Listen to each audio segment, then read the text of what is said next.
Pre, nauumay na ako dito sa Manila. Gusto ko na umuwi ng probinsya. Ano yun? Probinsyera?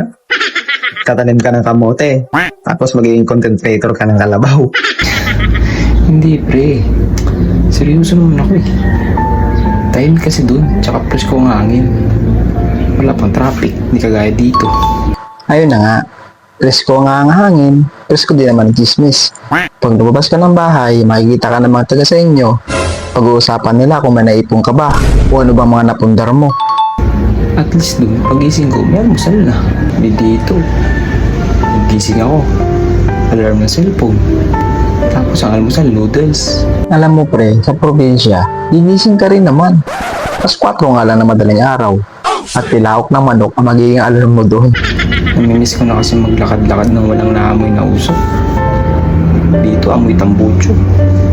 Dun, sariwa nga hangin. Sariwa nga ang hangin. Wala ka namang pera. Alam mo, yung wallet mo doon, puro hangin na din ang laman. Hirap makausap. Gusto ko lang naman magpahinga. Pahinga pre. Sa probinsya ka magpapahinga. Tapos after 1 week, maiinip ka. At least dito, kahit pagod ka, may pera. Eh doon, pag napagod ka, kakasakit ka lang doon. Kaya ano gusto mong gawin ko? Alam mo, simple lang. Huwag ka munang umuwi. Mag-ipon ka muna. Para pag uwi mo, meron kang pasalubong. Hindi yung puro kwento lang pasalubong mo sa kanila. Sa bagay, tama ka.